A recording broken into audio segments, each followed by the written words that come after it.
Good afternoon student. आइए आज हम प्रोटिस्टा जगत को पढ़ेंगे। मोनेरा जगत कंप्लीट हो चुका है पिछले लेक्चर में। यदि आप पहली बार इस चैनल में आए हैं तो इसको लाइक शेयर एंड सब्सक्राइब करिए और लास्ट तक वीडियो ज़रूर देखिए। सभी एक कोशिकी यूकैरियोटिक को प्रोटिस्टा के अंतर्गत रखा गया है, परंतु इस जगत की सीमाएं ठीक तरह से निर्धारित नहीं हो पाई हैं। यानी कि क्या है, प्रोटिस्टा जगत में एक कोशिकी यूकैरियोटिक रखा गया है। एक कोशिकी जीव दो जगतों में रखा गया है, किसमें? मोनेरा जगत में और प्रोटिस्टा जगत में। तो मोनेरा जगत में एक कोशिकी प्रोकैरियोटिक जीव रखा गया है और क्या है, एक कोशिकी यूकैरियोटिक जीव किसमें रखा गया है? प्रोटिस्टा जगत में रखा गया है। फिर क्या है, एक जीव वैज्ञानिक के लिए जो प्रकाश संश्लेषी प्रोटिस्टा है वही दूसरे के लिए क्या है, एक पादप हो सकता है। यानी कि जो प्रकाश संश्लेषी प्रोटिस्टा है किसके लिए? एक जीव वैज्ञानिक के लिए। मतलब जो वैज्ञानिक दृष्टि से जो देखते हैं तो क्या है, एक जीव प्रकाश संश्लेषी प्रोटिस्टा है, वही दूसरे के लिए क्या है कि ये पादप। वो देखेगा, सामान्य तौर पर जो व्यक्ति देखेगा तो उसे पादप समझ लेगा। तो फिर क्या है, क्राइसोफाइट, डायनोफ्लैजिलेट, यूग्लिनाइट, अपवंग कवक एवं प्रोटोजोआ। यानी कि अब इस प्रोटिस्टा जगत को 5 भागों में डिवाइड किया गया है। इस पुस्तक में प्रोटिस्टा के अंतर्गत रखा गया है। प्राथमिक रूप से प्रोटिस्टा के सदस्य जलीय होते हैं। जो प्रोटिस्टा के सदस्य क्या हैं? जलीय होते हैं। यहाँ से ये क्वेश्चन पूछ सकता है कि प्रोटिस्टा के सदस्य कैसे होते हैं? जलीय होते हैं, जल में रहते हैं। और क्या है, यूकैरियोटिक होने के कारण इनकी कोशिका भित्ति में सुसंगठित केंद्रक एवं अन्य झिल्लीबद्ध कोशिकांग पाए जाते हैं। यानी कि जो मोनेरा जगत में जो जीव हैं उनमें क्या है, कोशिकांग, सुसंगठित केंद्रक एवं अन्य झिल्लीबद्ध कोशिकांग नहीं पाए जाते हैं। लेकिन ये क्या है, प्रोटिस्टा जगत क्या है, यूकैरियोटिक है। यूकैरियोटिक होने के कारण इसमें क्या है कि सुसंगठित केंद्रक एवं अन्य झिल्लीबद्ध कोशिकांग पाए जाते हैं। कुछ प्रोटिस्टा में कसाव एवं पश्चमाप भी पाए जाते हैं। अब यहाँ पर पूछ लिया जाएगा, यदि इस लाइन से क्वेश्चन बनाना चाहे तो वो इस तरह बना सकता है कि प्रोटिस्टा जगत के सभी सदस्य क्या होते हैं? सभी सदस्य में कसाव एवं पश्चमाप पाए जाते हैं। लेकिन ये क्वेश्चन का आंसर गलत होगा। सभी में नहीं पाए जाते हैं, प्रोटिस्टा जगत में कुछ में पाए जाते हैं। क्योंकि ये एनसीईआरटी की लाइन एक एक वर्ड क्लियर होनी चाहिए।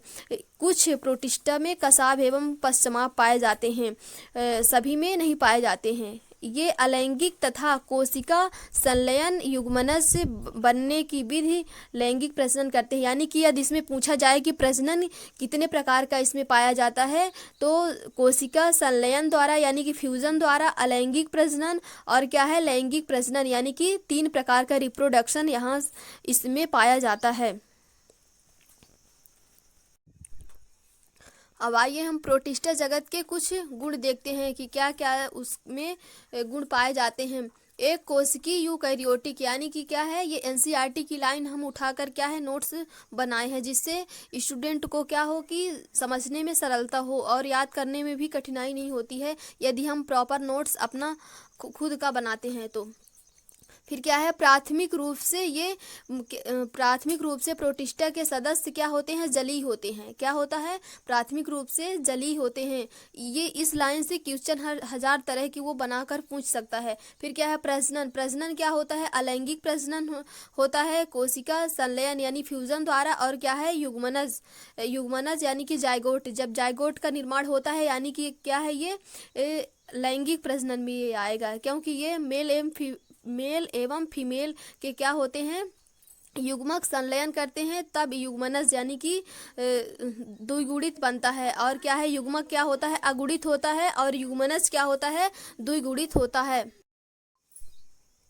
प्रोटिस्टा जगत को 5 भागों में डिवाइड किया गया है। पहला क्या है, क्राइसोफाइट, डायनोफ्लैजिलेट, यूग्लिनाइट, अपवंग कवक और क्या है, प्रोटोजोआ। इन 5 भागों में डिवाइड किया गया है। अब आइए हम एक एक करके देखते हैं। क्राइसोफाइट, इस समूह के अंतर्गत डायटम तथा सुनहरे शैवाल डेस्मिट आते हैं।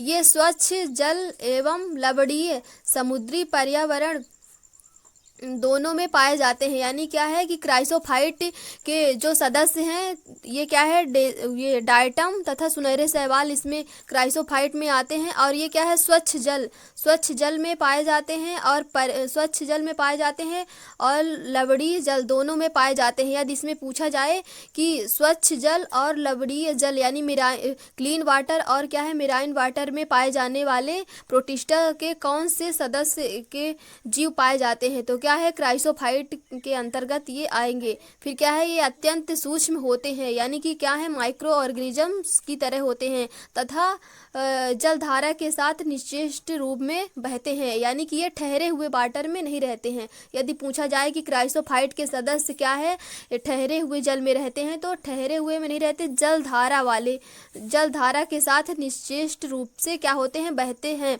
डायटम में कोशिका भित्ति साबुनदानी की तरह है, इसी के अनुरूप दो आच्छादित कवच बनाती है। यानी कि जो डायटम के सदस्य होते हैं वो क्या होते हैं, डायटम जो होता है कि दो परत का होता है और क्या है साबुनदानी की तरह होता है। घरों में जो आप साबुन जिसमें रखते हैं, जिस वस्तु में रखते हैं उसको क्या बोलते हैं, साबुनदानी बोलते हैं। उसी तरह ये क्या होता है, डायटम होता है। इन भित्तियों में सिलिका होती है। यानी कि जो डायटम की भित्ति होती है किसकी बनी होती है, सिलिका की बनी होती है। यदि यहाँ पर क्वेश्चन पूछे कि क्राइसोफाइट में जो डायटम होते हैं उसकी कोशिका भित्ति किसकी बनी होती है, तो सिलिका की बनी होती है। फिर जिस कारण ये नष्ट नहीं होती, यानी क्या होती है, बहुत कठोर होती है सिलिका के कारण।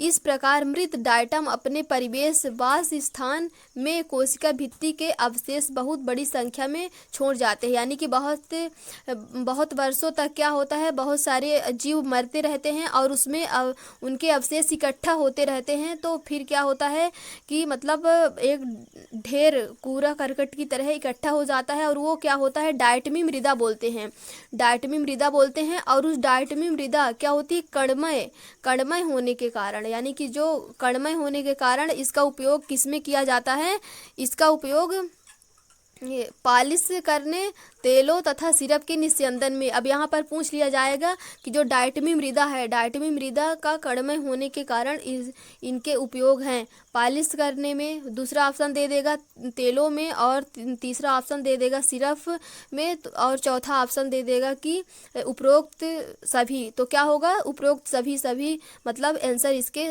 सही होंगे। फिर आइए हम देखते हैं डायनोफ्लैजिलेट क्या है, ये जीवधारी मुख्यतः समुद्र एवं प्रकाश संश्लेषी होते हैं। ये क्या है, समुद्रों में रहते हैं और क्या है, प्रकाश का संश्लेषण करते हैं। कौन, डायनोफ्लैजिलेट। लेकिन ये इसमें नहीं दिया गया था, किसमें, क्राइसोफाइट में। फिर क्या है, इनमें उपस्थित प्रमुख वर्णकों के आधार पीले, हरे, नीले अथवा लाल दिखते हैं। यानी कि ये कितने कलर के होता है, पीले कलर का, हरे कलर का, भूरे कलर का और नीले तथा लाल। यदि आप इसको याद करें तो याद करने में जैसे 3 कलर के, बहुत सारे कलर के तो शैवाल होते हैं, लेकिन सामान्यतः लाल, भूरा और क्या है, हरे कलर का। तो लाल, भूरा, हरा उससे याद कर लीजिए, और पीला और नीला करके और अलग से याद करके आप याद कर सकते हैं ट्रिक बना के। इनमें कोशिका भित्ति की बाह्य सतह, अब ये क्या है, ये क्राइसोफाइट के कुछ हम नोट्स बनाए हैं। तो क्या है, डायटम एवं सुनहरे शैवाल, यानी कि ये जो एनसीईआरटी की लाइन है तो ऐसे पढ़ लेते हैं, लेकिन इसमें जब शुरू में पढ़ते हैं बच्चे तो उनको समझ में नहीं आता कौन सी इम्पोर्टेंट लाइन है एनसीईआरटी की। तो ये क्या है, हम कुछ उससे लाइन उठाकर हम इसमें नोट्स बनाए हैं।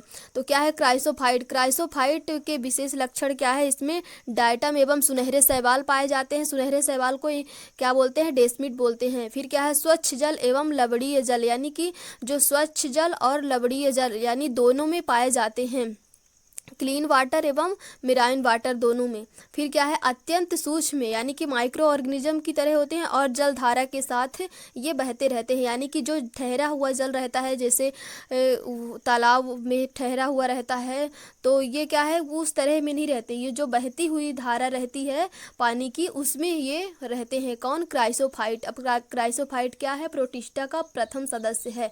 अब प्रथम सदस्य के अंदर जो जीव आते हैं वो क्या है, अत्यंत सूक्ष्म एवं जलधारा के साथ क्या हैं, बहते हैं।